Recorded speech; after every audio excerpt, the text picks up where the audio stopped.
Welcome to the Michael Steele podcast. I'm Michael Steele. That would be me. I'm joined today by Tim Alberta. He's a hell of a writer and hell of a good guy. Like Tim a lot. He's a staff writer for The Atlantic, the former chief political correspondent for Politico. Let's see what else. He's just an author of the New York Times bestseller American Carnage, on the front lines of the Republican Civil War and rise of President Trump. His latest book is what we're going to get into, and it's a doozy. The Kingdom, the Power, and the Glory, American Evangelicals in an Age of Extremism. Those of you who listen to the podcast know how I feel about today's the toxic mixing of religion and politics. His book, The Kingdom, the Power, and the Glory, gets into that full board. He brings credentials to the table, folks.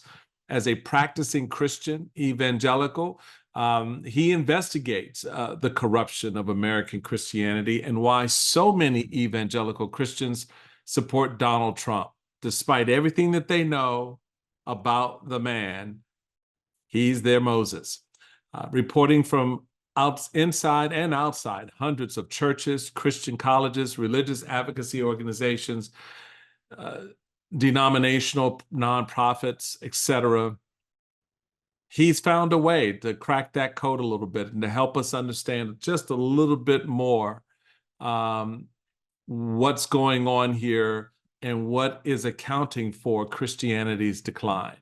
My conversation with the one and only Tim Alberta coming up next on the Michael Steele podcast.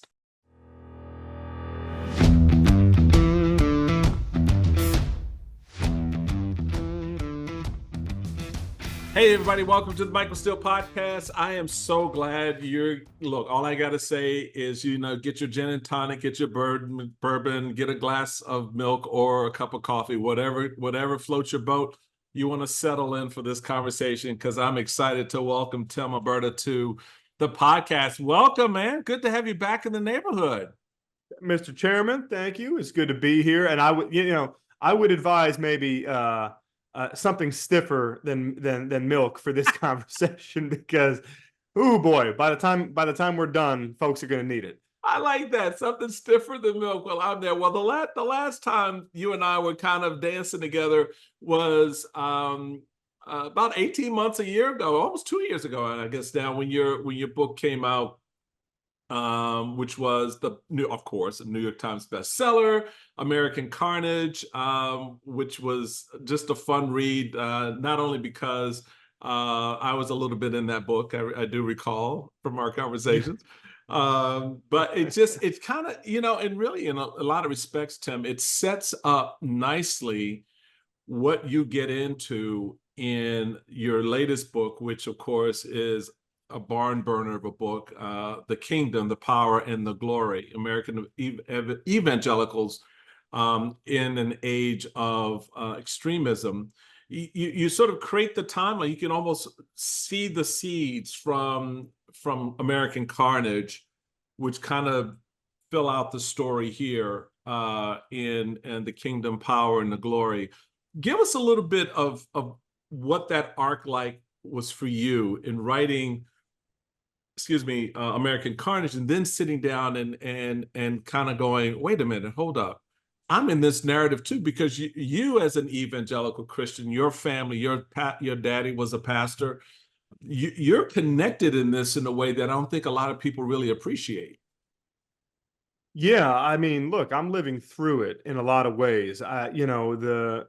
Not just the rise of Trump, but even predating the rise of Trump, Michael, I'm sort of seeing things happening in my family, in my community, in my church that I grew up in, where I'm starting to feel a certain estrangement, but also just a disillusionment where, I'm beginning to second guess some things as far as the degree to which politics is meant to dictate our lives as followers of Jesus. And of course, there's a lot of folks who want to set up like a false binary here when they want to question me about the book. Well, like, what are you saying? Christians shouldn't vote? Christians aren't allowed to have their voice I heard in the know. public square? And it's like, no, that's not.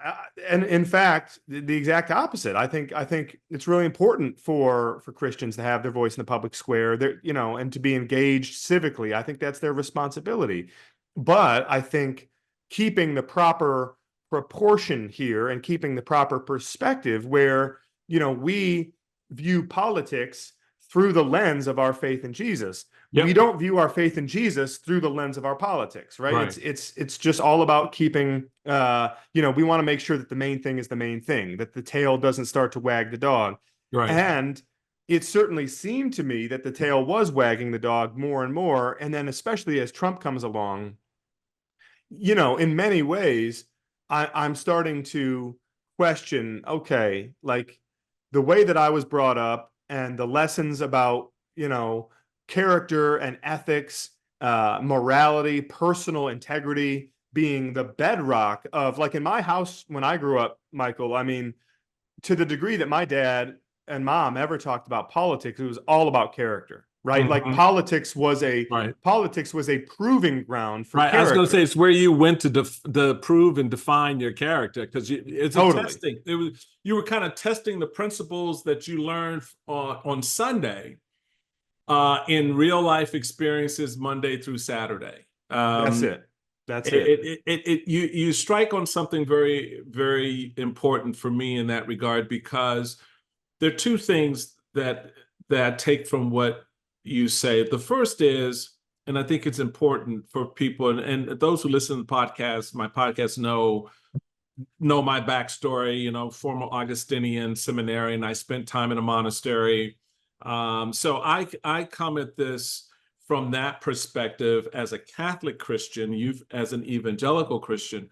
But we are arriving at the same point where we recognize that there was a time where our faith, our families, our businesses, our lives, our citizenry, all of that informed our politics. It would inform our politics and our politicians in a way in which that's how public policy was put together, with the idea of the Beatitudes behind it, the idea of, when you look at Great Society programs or, cutting taxes, there was this sort of thread of giving to Caesar what belonged to Caesar and giving to God what belonged to God, creating that separation. Now, today, what we find is our politics informs all those things. Not only do we give to Caesar what is Caesar, but we give to Caesar what belongs to God. And that, Yes. for me, is the part of this evangelical story. Same in the Catholic Church. And when I look at how Pope Francis, who is the epitome of that teaching, in the sense that he sort of stripped away as much of the trappings as he could, right? He doesn't go around in the big black sedan. He basically, if he could, would take a bus to go to the events that he has to go to. So he strips down, trying to remind us of our poverty and our selflessness, and yet the hard right Catholics go after him the way hard right evangelicals go after other evangelicals and Christians today. Yeah, I mean, and the irony to me, Michael, is that when you think about, for the last, say, 50 years in American Christian life, particularly American evangelical life, what you saw was a campaign aimed at mobilizing the masses politically and culturally around this idea of an external threat, that that one day we were approaching a point of imminent conflict between the good, God-fearing Christians, the Bible-believing followers of Jesus over here, and the outsiders, the godless, secularist, humanist, evil progressives over here, right? And that mentality, that idea of this cosmic collision of the forces of good and evil in this country, that's been around for a long time, and Right. it's still obviously very potent today. I think one of the big things that's changed from my perspective is that you now today also have, kind of running parallel to that, this idea that within the church itself, we have the apostate who must be purged. And the apostate, Right.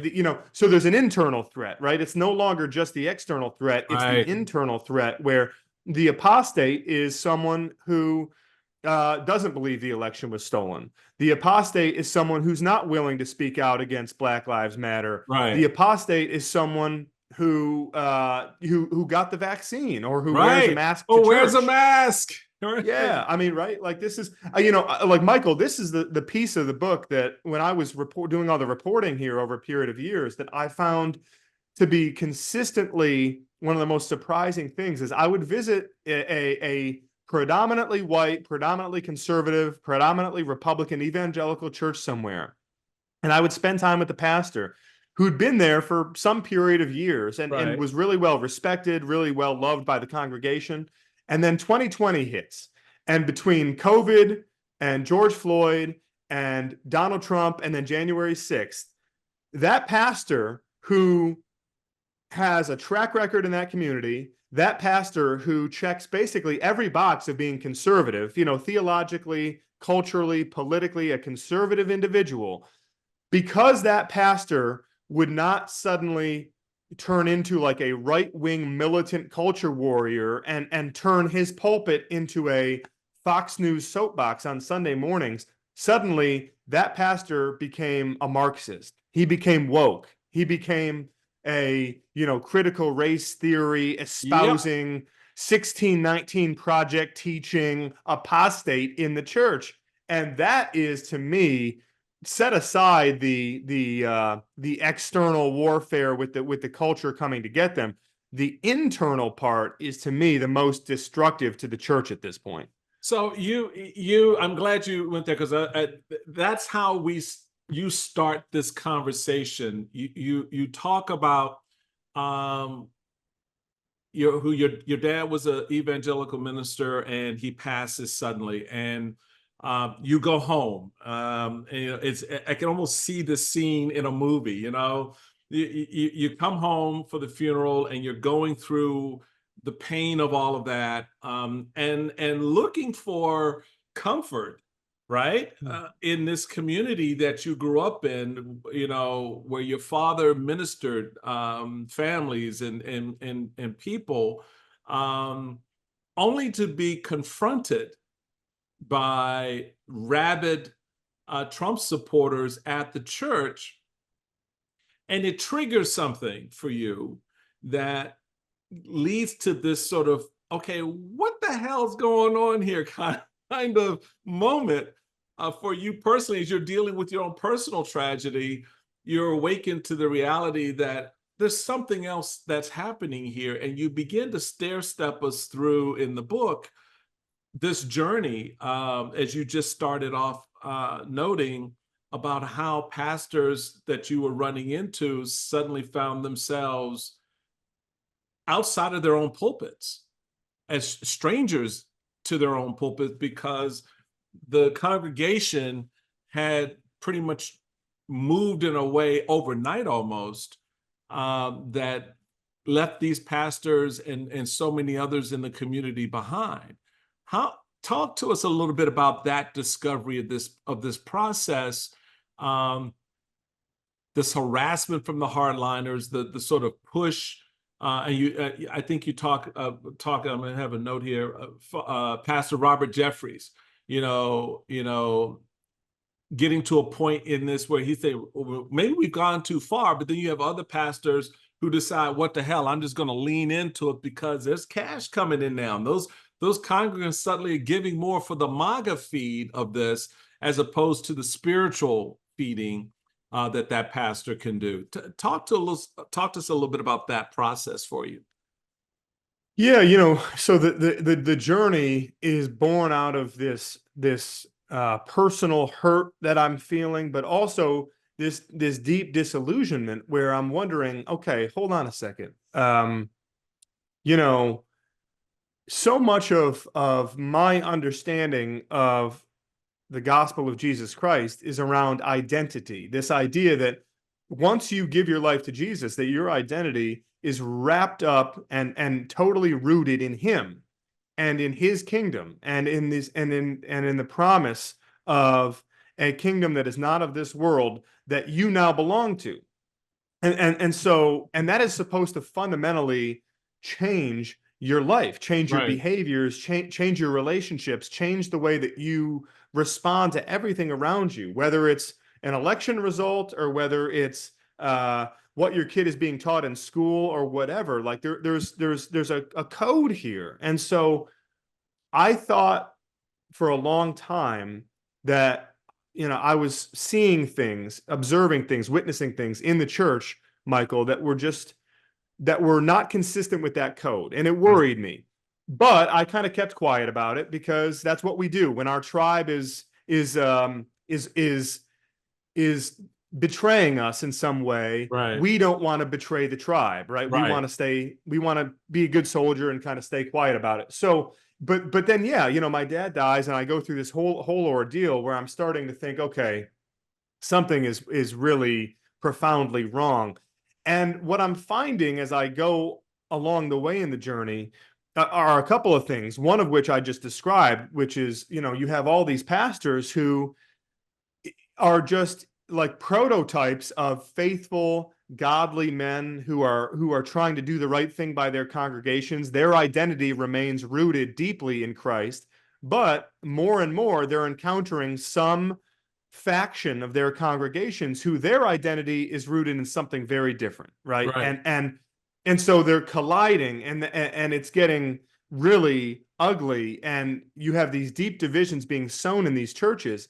And what winds up happening, Michael, is a lot of these people, these insurgents in the church, they wind up leaving, and they will look for a new church. And where do they go? What do they find? Well, it's a supply and demand dynamic all of a sudden, where you've got a lot of pastors who, in this last 3, 4, 5 year stretch, they've realized that there's this huge appetite out there for a blood and soil, God and country, Christian nationalist dogma that seeks to take the two identities, the American conservative identity and the identity in Christ, and sort of merge them into one, right? And it's selling like hotcakes, brother. I mean, that's the problem. It's like they realize, of course, that they are the apostates at this point. They're the false preachers. I mean, Tim, I just last week raised again because I read this news. I know you saw the Newsweek article that come out back on August that was entitled "Evangelicals are now rejecting, quote, liberal teachings of Jesus," where pastors, and it was in an interview with Russell Moore, who's the former top official for the Southern Baptist Convention. And he's talking about that Christianity is fighting a war for the soul of evangelicalism and all of this stuff. And he was getting down to the point where pastors were saying, they're sitting there teaching, quoting Jesus Christ. And congregants would come up to the pastor afterwards and say, well, that's just too weak. We don't do that anymore. Excuse me, you don't do what anymore? I mean, you don't do what anymore? You don't shine your shoes, you don't take a bath. What don't you do anymore? You don't follow the teachings of Jesus.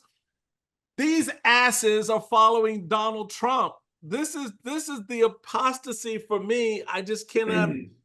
How maybe you saw, but how the hell does a congregation just upend itself so completely and so totally that they give to Caesar absolutely everything that belongs to Christ, in my view, including their soul? Because I don't know how you stand at the pearly gates looking to get in and go, well, Donald Trump sent me. I don't understand that. How does that work? You know, there was this scene a couple of years ago, you may recall, where at I think it was at one of Charlie Kirk's big Turning Point USA conferences, Donald Trump Jr. got up on the stage and he said he started mocking this the teaching of turning the other cheek. And he said, you know, turning the other cheek, like, I mean, where did that ever get us, right? And you listen to that and you think, well, it got us eternal life, right? I mean, Yeah. it got us victory over the tomb. It got us a relationship with our creator. I mean, that Jesus came to be the mediator between a broken humanity and a perfect God. And by following him, we become co-heirs to that promise. We become, Hello. we inherit the kingdom of heaven. But Michael, there's actually something really profound in what Don Trump Jr. said there when he said, you know, turning the other cheek, where has that ever gotten us? That is exactly the mentality that has infected a large portion of the modern American evangelical movement, because and not just the evangelical movement, to your point, that, you know, the conservative Catholic movement as well. What you see now is this belief that desperate times call for desperate measures, that we are under siege in this country, that Christianity is in the crosshairs, that they're coming for us, and the barbarians are at the gates. Therefore, it's time that we took off the gloves, and even more so, it's time that we enlisted a barbarian to do the fighting for us, right? That Donald Trump can do things to defend us, to protect us, that no good, virtuous Christian would ever do. There are a couple of problems with this, of course. Problem number one is when you look historically at literally the birth of the Christian church and the birth of Christ himself, you would be hard-pressed to find a period in human history when Christianity was more under siege than it was then, right? Under brutal Roman occupation in the first century. I mean, What are we talking about here? Yep. What are we talking about? So this idea that because we got, you know, one of our tweets taken down, or because we got shadow banned on Facebook or something, that means we're persecuted, and therefore the Sermon on the Mount goes out the window, and the teachings of Christ are no longer relevant because, well, look at how they're treating us, right? It's crazy. So oh, sorry. I'm like, I mean, don't get me started on this. No, dude, I'm popping right now because what you just said, this is how I summarize what you just said, and it's so amazing. I came to this conclusion probably a couple of years ago when I was reading some stuff about what was roiling around in evangelical circles, watching my friend David French get eviscerated by a lot of these folks, another well-noted evangelical writer and you know, thinker in the space. And what I concluded, and I'm so glad you went back to the beginning, is that Christians today have become like the Pontius Pilates and the Caesars and the men and women who cheered on the lions who were going after the Christians. So the Christians have now moved from being in the ring to being in the seats. Yep. And they've taken on the attitude and the ideas of the people in the seats. And they've lost sight of what it meant to stand in the ring with the lion coming at you.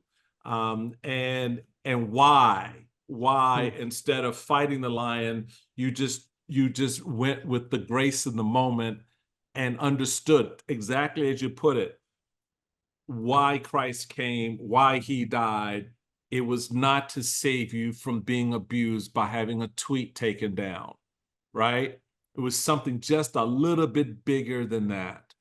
And a lot of folks in the Christian faith have lost that, in my view, and have become consumed with this world to the extent that they value it more than they value, as I noted in the Newsweek article, the teachings of Jesus, where those teachings, turn the other cheek, love thy neighbor, feed the hungry, clothe the naked, right?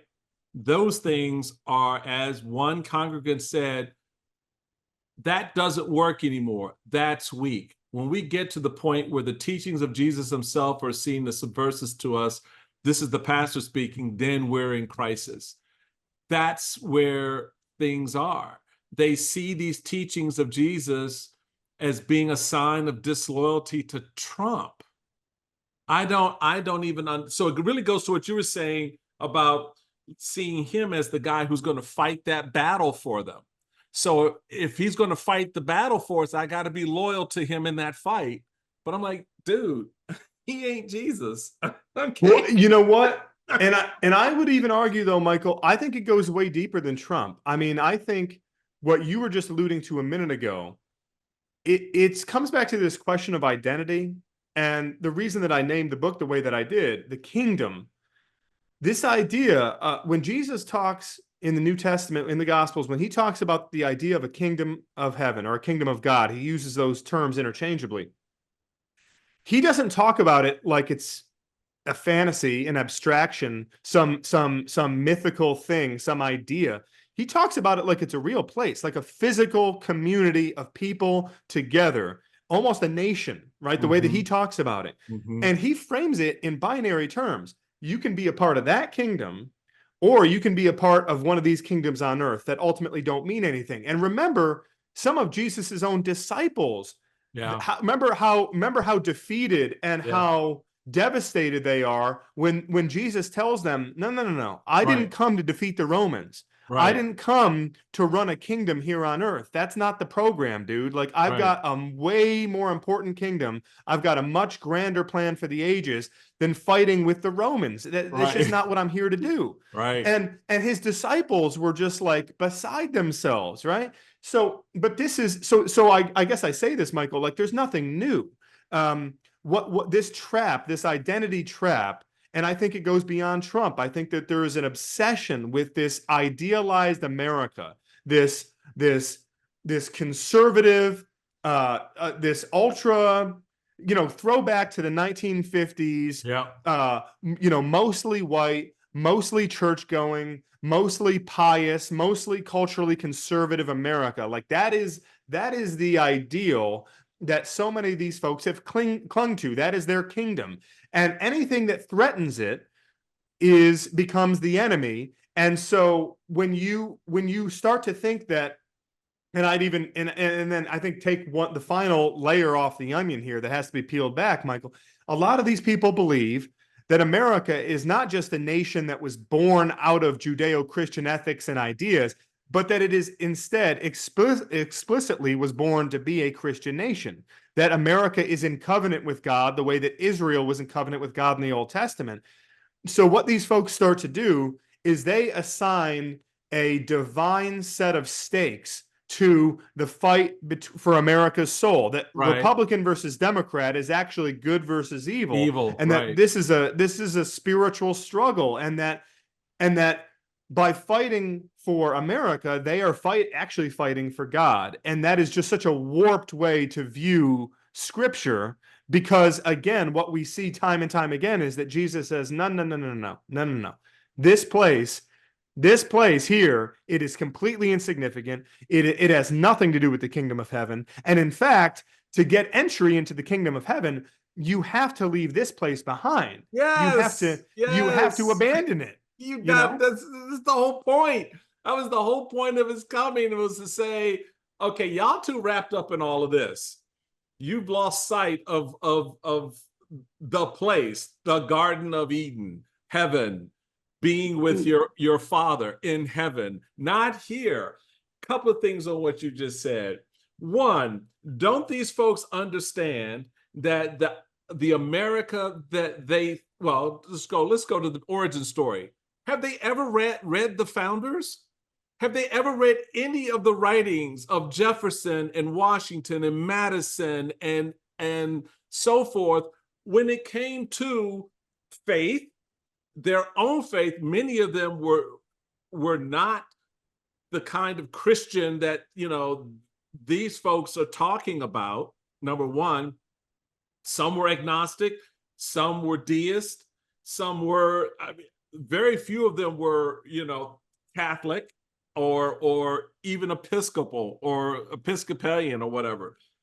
So you have this notion of the fathers, that the founding fathers, that's distorted in the first place because they've never read the founders on faith and religion, and particularly why they wrote separation of church and state into the nation's constitution in the first place. If these men wanted to create a preordained Christian nation, they wouldn't have said, oh, you know what? The government and faith are two very separate things, and they belong in very different parts of the universe. They would have said, oh, no, we are grounded in the teachings of Christ, et cetera, et cetera. That's one. Two, do they not understand that the America that they dream about, idealize about, get wet about, never existed? Not in the 1950s, the 30s, or any other time. I had to tell a friend of mine not too long ago, I was like, dude, because he was going down this same rabbit hole. I was like, dude, that America never existed. I said, America in the 1950s was bad for Black folks. Yeah, for sure. But I know a whole lot of white folks in Appalachia who didn't have it so easy either. All right. White folks in Mississippi, white poverty was real then as it is now. So what the hell are you talking about? There were the white picket fences in suburbia, the father knows best America. That's fictionalized on television. It did not exist in real life. So this notion of this country in the heads of folks who believe this, how do you then unpack it for them? Who turns this around before it gets really, really bad? Well, it's getting bad already. I mean, let's be clear. Like, this is the thing that talk about pouring that stiff drink right at the beginning.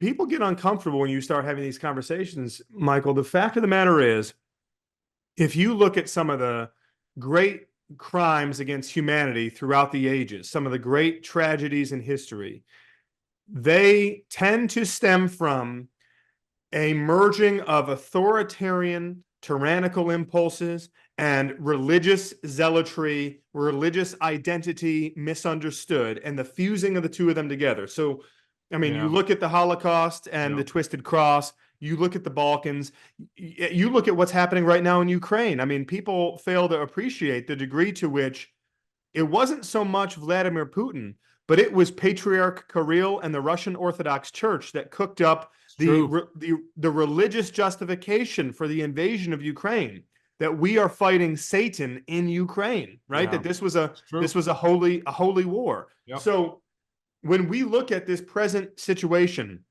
in the United States and the American Christian church, it's worth understanding that when Donald Trump is out on the campaign trail recently saying that you're not going to be able to come into this country unless you're a Christian anymore,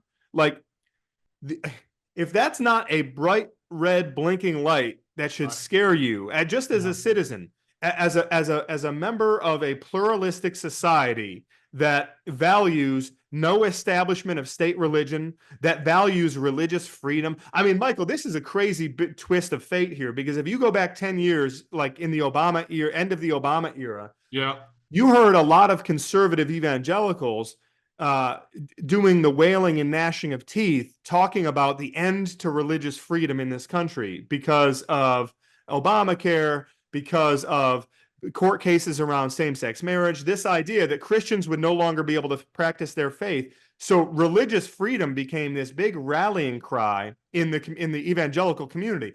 Fast forward 10 years, now the rallying cry is anti-religious freedom. You got their standard bearer, their guy, their nominee coming out saying, we're not going to let you into the country unless you're a Christian anymore. If you don't like our religion, then you can get out. So what has happened? What has changed? I mean, I think this from the guy who doesn't go to church, but that's a whole nother conversation. Sorry. Yeah, the 2 Corinthians guy. That's right. Right. I mean, this is. I mean, look, here's the thing, and I want to emphasize this and be gracious when I say this, Michael, because I truly do believe that as I've engaged and interfaced with a lot of these people around the country, I think they're scared. I think they're scared, and I understand some of the reasons why they are scared.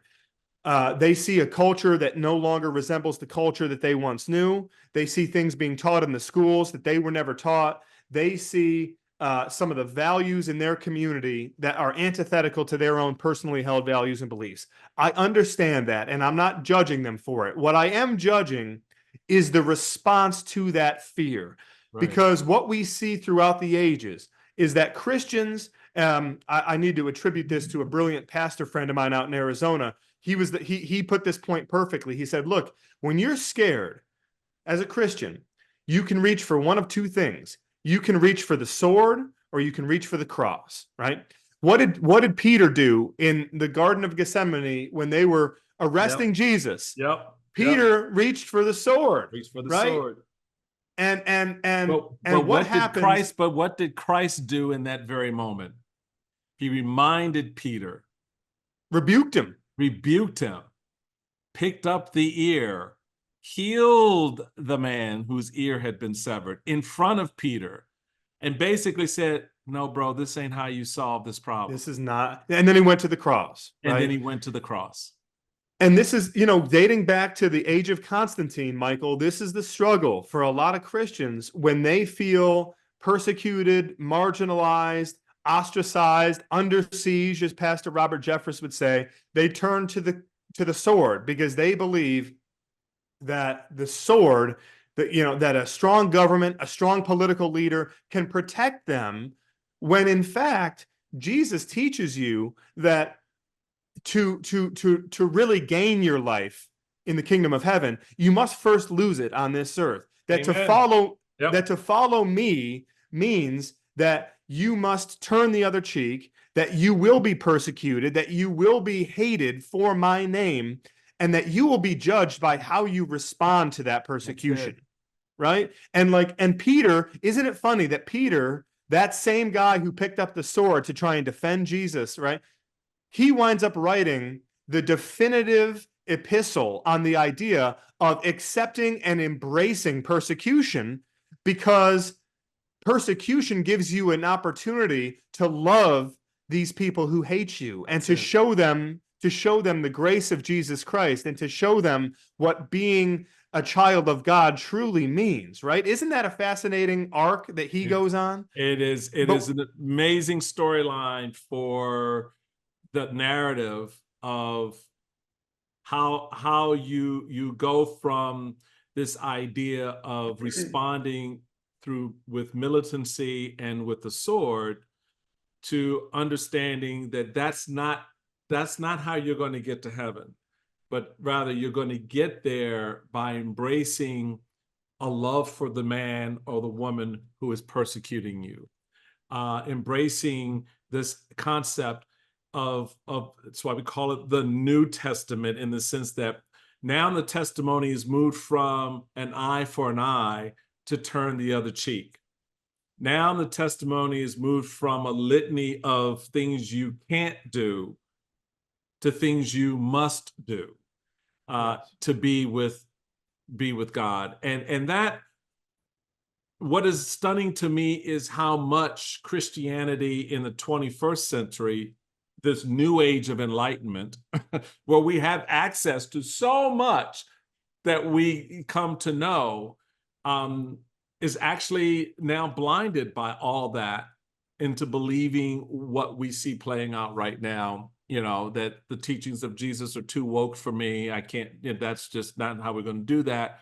And that we're so much threatened and under persecution that our only response is the sword. Those Christians who stood in the Colosseum, those Christians who were denied opportunity, even at the founding of this country, when you think certain Christians weren't, we've already been in this room, right? Catholic Christians were largely forbidden in participating in public life because people were afraid of the Pope and all of that. So we've been in this space, and yet it seems, Tim, we've learned nothing. No, I mean, and that's, I guess, the part that is encouraging is that the answers to all of this are right in front of us. And it's also, I think, what's discouraging is that the answers are right in front of us. In other words, at one point in the book, Michael, I'm talking with this Australian theologian named John Yes. Dixon, and he's come to the U.S. now to teach at Wheaton College, and he's just a brilliant, brilliant, godly man. And he's talking to me at one point, really frankly, and he says, I've been in a lot of these evangelical churches in America. I've taught in them. I've preached in them. He says, I'm just not sure how many people in those churches are Bible people, right? Because if you're a Bible person, there's not a lot of ambiguity in how you interpret these things. No, there isn't. There's just not, right? And not. Again, this is not to say that you cannot still hold strong political convictions. This is not to say that you cannot engage with politics in a meaningful way. I mean, of course you can. But again, it comes back to this question of identity. What is your identity? What is your identity ultimately? Where is your home ultimately? And who is it that you follow ultimately? It becomes, I think, a real struggle for, and maybe the reason, frankly, that some of these folks aren't Bible people, maybe the reason that they're not steeped in the scriptures is that they know at some subconscious level that to steep themselves in those scriptures and to become a Bible person means that they would have to give up these other things. Yep. And that's too sweet. That tastes too sweet. Yes. Because being a Bible person is bitter in one sense. You know what I'm saying? Because it's requiring something of you that you just if you can avoid it, you'll avoid it. If you don't have to do it, you won't do it. That is the beauty and the testimony and the test that Christ put in front of us from the very beginning. God himself put it in front of Adam and Eve. Y'all, okay, here's a tree, don't touch it. Your choice, but I just told you don't touch it, right? Okay, they touch it. God, here with Moses, here, 10 things I need you guys to do. Just 10 things, not 150,000, not, just 10. All right, we're going to start with, there's only one God, that's me. All right, false idols, get rid of all that. Love your neighbor as yourself. Honor your mother and your father. Don't kill each other. Stop coveting your neighbor's wife. All right, get a grip. You stop coveting your neighbor's property. Behave yourself. Right? 10 things. Can't do it. Can't do it. We just can't do it. And that's always been the testimony that he puts in front of us. And I love the way you say it there. It's just like, this is it. This is all you have to do, but you can't seem to pull yourself in that direction to do it. We're going to take a quick, I told y'all were going to need some drinking here, because this is Tim just kind of opened up some doors here. We're going further in the room. Trust me. We're going to take a quick break. We're talking to Tim Alberta, the author of the new book, The Kingdom, the Power, and the Glory, American Evangelicals in the Age of Extremism. We're going to come back with Tim and wrap a little bit of this within some politics in the upcoming election and some of the other things that we're seeing happening right now culturally, and how all of this informs what happens next. We'll be back with Tim right after this. Welcome back, everybody, to Michael Steele Podcast. Michael Steele here with my buddy Tim Alberta, who has written one hell of a book. I have to tell you, you got to pick it up. You got to pick it up. Christmas list, right?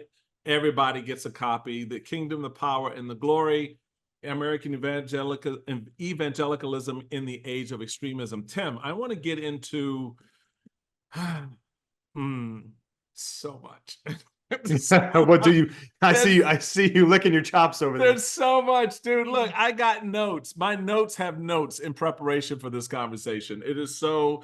We before we went to break, you were talking about the pastor in Australia, John Dixon,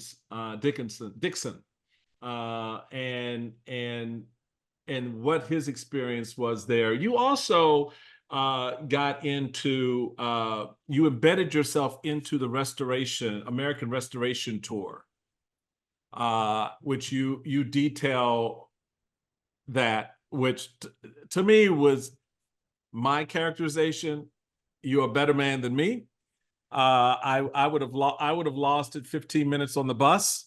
But talk to us about what this American Restoration Tour was all about, and how it exposed the moral relativism that we see out there.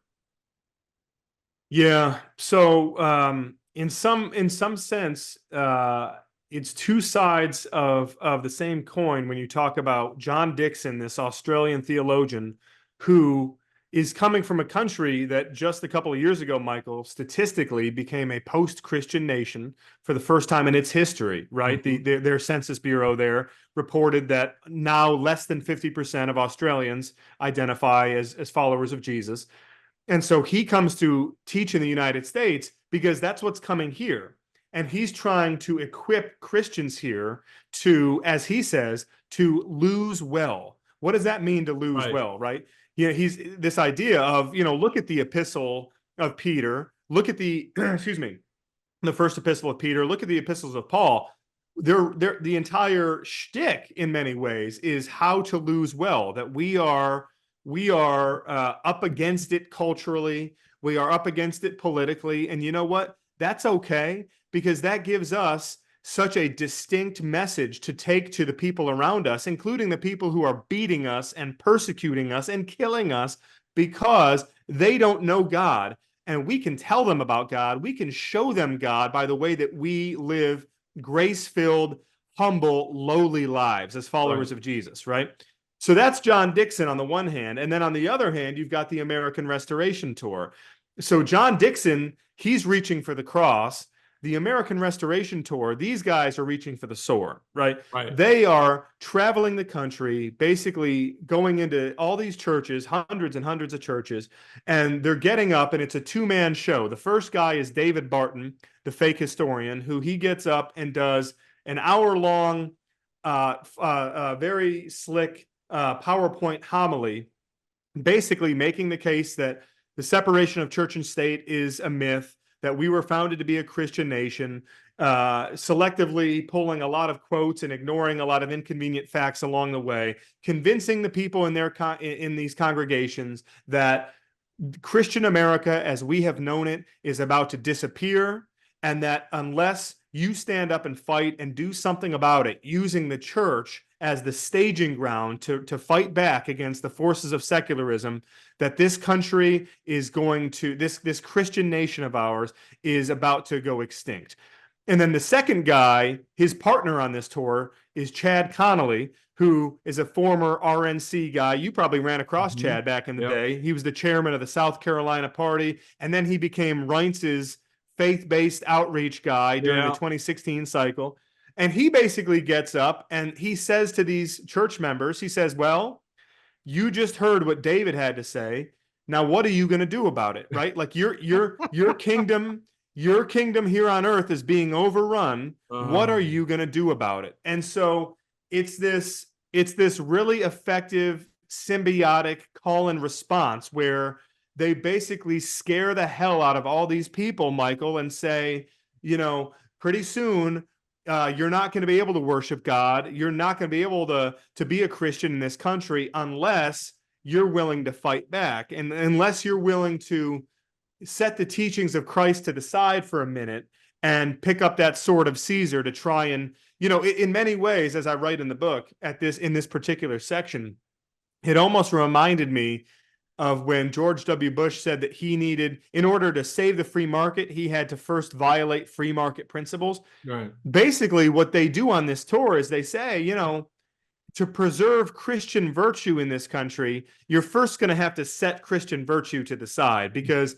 that's what we need to do to fight these pagans, these barbarians who are trying to ruin our Christian nation. So it's a contradiction in so many ways, but it is a very seductive contradiction. But Jesus never did that. That's the part of this. All roads lead back to Jesus, right? So if that's your standard bearer, if that's your North Star, if that's that is the core of what Christianity is. What he did in the form of a human, right? What God did, 3 persons in one, right? I don't understand how you think that at no time, and I would just say this to every Christian out there who's listening to this, please go back and just read this. There are versions of the Bible that, and Thomas Jefferson did this, as a matter of fact. If you want to get a sense of it, just read what Jesus said. Just take his quotes on all these things. With the woman at the well, didn't condemn her, didn't hate the tax collector, actually broke bread with him, and one of them became a disciple, right? Because he didn't use the sword. He didn't say, "Oh, okay, we're going to now get off on Rome because we're being taxed too much," all right? Or, "Oh my God, inflation here in Judea is run amok. Let's go after the Romans." Or, "Oh damn, where's that infrastructure program in Bethlehem? I don't understand why these roads are still dirt." That wasn't what Christ and Christianity, what became Christianity later on, but what Christ centered our thinking on. So how do the people sitting there listening to this bullshit, and that's what I will call it, that's not you, that's me calling, because that's what I think it is, because it's a grift. How much money are they pulling out of that congregation when they leave? What link do they put up on that website for them to go to and make a donation? Because that's what this end game for them is all about. They're getting wealthy. Congregations is losing their faith, in my view. How do people think this works when you just discount the very teachings of the man that you claim to be following, Christ? I don't understand. That's the part for me where I don't understand how someone sitting there will go, "But wait a minute, Christ never said that." Christ wanted us to lean into the cross, not move away from the cross, right? Christ never picked up the sword. When the only time Christ showed any real anger was when? In the temple, right? And what did he do? He was reminding us of the value proposition of allowing ourselves to be taken over by these things of man. Maybe I'm missing something, Tim, but No. I mean, Michael, on that tour alone. So a couple of thoughts there. Number one, you mentioned, the grift and the scan here to donate and all the books for sale. At one point, as I write about in the book, I'm following this tour, and they're doing an event in Columbus at the state capitol building. And there's all these people who showed up who are trying to buy books from David Barton, the pseudo historian who, among other projects, has his own founders Bible. The founders of the country. Right. You get a little bit of American history and then a little bit of gospel. Isn't that great? Right. Right. Which is just is entirely problematic on its own right. That's a different podcast. But he's selling these books and those Bibles and these other books on the tour. And at the Capitol building in Ohio, all these people are up in arms because there's no books for sale. And one of the state representatives comes over and asks Chad Connolly, he says, "Hey, why aren't there books for sale?" And Connolly says, "We thought it might be inappropriate given our surroundings," right? That they're in a state government building, that they're in the atrium of the Ohio Capitol. They thought it might be inappropriate to sell books there. And then in the next breath, he says, "We've got this event at a church later today. We'll be selling them there. Tell them to come with us," right? And sure enough, that sums it up. It sums it up, right? I mean, and sure enough, Michael, I followed them there to that church in Ohio later that day, and they had, boxes and boxes of books for sale. Oh my God. And so you say to yourself, It's the Come on, like temple. this is It's the temple all over again. it's just like it's almost too on the nose, right? Like the script writers would have tossed that one out and said, no, that's too obvious. Like how can you? So okay, but even set that to the side for a minute.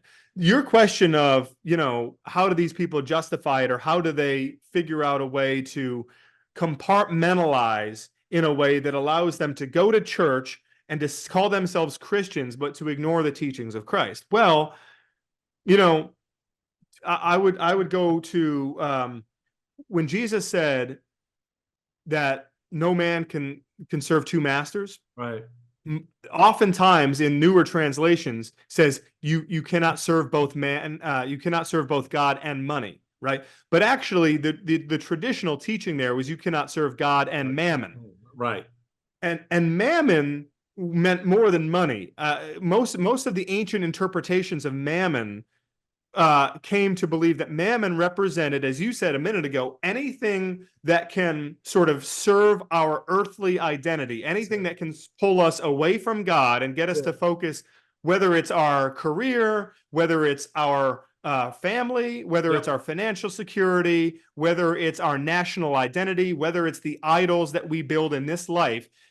In fact, some of the church fathers believed that mammon was actually an alias for Satan. And so Jesus said, no man can serve two masters. You cannot serve both God and mammon.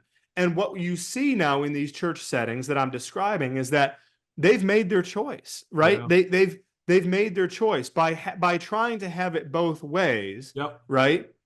They are in fact serving mammon. And what's so heartbreaking, Michael, is that you expect flocks to go astray. You expect sheep to go astray, I should say. But there are shepherds in place who are supposed to be pulling them back. And too often what I was encountering was the so-called shepherds are actually wolves. They're preying on the insecurities and the fears of their flocks, and they are the ones who I really reserve most of my righteous anger for, because if you want to try to understand how this is infecting this disease of national idolatry, of political idolatry, how it's infecting so much of the church, it starts at the top, not just with the preachers who are out there espousing a blood and soil Christian nationalism, but the pastors who are not pushing back actively on their people who have gone astray. So let's, I could, this could go on for another hour, 2 hours for me. I love this understanding and getting to the heart of some of this. So the last question I have for you, and I'm glad you opened that door the way you did. You go back a year or so after your dad's passing, and what did you find when you go back to the place where this unraveling in sort of this journey began, if you will, with respect to that, the congregation that you found, that this young pastor who was struggling whether or not he should even stay or give in to this sort of MAGA takeover of his congregation? What did you find? The guy who took over for my dad, his name is Chris Winans, and he's an unbelievable guy, brilliant young pastor, loves Jesus, just wants to preach the gospel. And what he found when he took over this church was that there were expectations in at least in quarters of this congregation where they wanted something else on Sunday mornings, right? They wanted a different identity affirmed and spoken to, not their identity in Christ, but a different identity. And of course, right after my dad dies, you've got COVID, and you've got George Floyd, and you've got Trump's reelection, and you've got all this craziness in the church, and people are coming after him because he's not taking sides. He's not flying the flag. He's just trying to stay faithful to Jesus. And as you said a minute ago, it got to the point where he almost had to walk away because he was just having this crisis. And a big part of his church left. which was really hard for me because my dad had led this church for over 25 years. It was my Wow. home. You know, Yeah. it was my community. And so to see this exodus that he was dealing with was it was painful. But he stuck it out. And the first time I ever went back after my dad's funeral, what I was really amazed by was not just that he had regrown the church and that he had attracted a lot of new people to come in who really were there for the right reasons and who wanted their proper identity affirmed in the church, but also what was so interesting was the way that he was confronting some of this uh, some of this idolatry. Hmm. Some, you know, in other words, there were people still there. They hadn't left. They'd stuck around, but he knew that there was a tension there, and that so much of their identity as Christians was being threatened by these other identities, and he Right. was confronting that from the pulpit and saying, "Look, um, you know, the purpose of the church is not to win the culture wars. The purpose of the church is not to win elections. The purpose of the church is not to dominate the country and subjugate your enemies in the world around you. The purpose of the church is to carry the gospel of Jesus Christ to the ends of the earth and to show everyone, especially your enemy, especially the person persecuting you, to show them that love of Jesus, because you have no idea what God's grand design is for the ages. Nobody could have predicted that, you know, Augustine of Hippo would become this Yep. great ambassador for the Lord. Nobody could have predicted that C.S. Lewis, this atheist professor of medieval history, would become the most eloquent apologist of the 20th century. You have no idea what God has in store for these Right. people. So how dare you use the church to bludgeon them and to beat them down and condemn them? You know, we all know John 3:16, but John 3:17, the next verse, you know, Jesus did not come to condemn the world, right? But Right. to save the Save it. world, That's it. That's you it. know, and through him. And so what it was incredibly, I did not intend, Michael, to end the book on an optimistic note because I'd seen a lot of dark doom and gloom stuff along the way. But to see the way in which my father's successor, who inherited this toxic, terrible situation, to see him pull through it, and not only pull through it, but now to be kind of on the aggressive, to be on the offensive, and Yeah. trying to get his flock to follow the true shepherd, the good shepherd. Man, it was incredibly encouraging to see. And I think it's a blueprint for other pastors out there who, in this moment, are paralyzed by politics, by the culture wars. Oh no, 2024, here we go again. How do I get through this? I would invite them to read that part of the book because hopefully it offers them some hope and some optimism moving forward. Read that part of the book and then go back and just refresh yourself on the Bible. Just, Yeah, no you kidding. know, just read the actual teachings of the man, and then you'll connect those dots in a real way. Tim Alberta, dude, I really appreciate you coming, spending some time going through the book with us and sharing really personal insights. It's part of your discovery of all of this, and understanding, and now putting it down on paper for us all to kind of get a little taste of it. Really appreciate it. The book is The Kingdom, the Power, and the Glory: American Evangelicals in an Age of Extremism.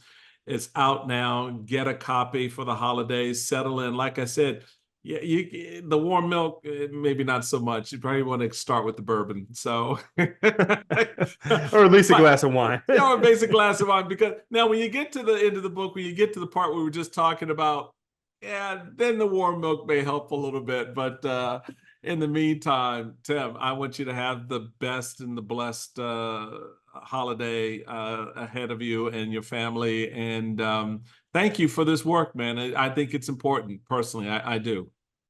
Thank you, my friend. I appreciate you saying that. Merry Christmas to you, your loved ones, and I hope, man, Luke 2:14. That's all I'm going to leave with your listeners. Luke 2:14. It's a good Look, time of year to read it. that's right. Look it up, folks. Look it up. Well, there's a little homework here, so you can do that. Luke 2:14. Tim Alberta, thank you so much, and thank all of you for spending some time with us as we get into the holiday season. Happy Hanukkah, happy Kwanzaa, Merry Christmas. God bless to all of you. Do the download thing, because that's a great Christmas present for the brother. You know, help a brother out, do a download. We love that. Help the other brother out and buy the book, The Kingdom, the Power, and the Glory. Really appreciate you. Until we meet again, which will be not too long. Have a good one.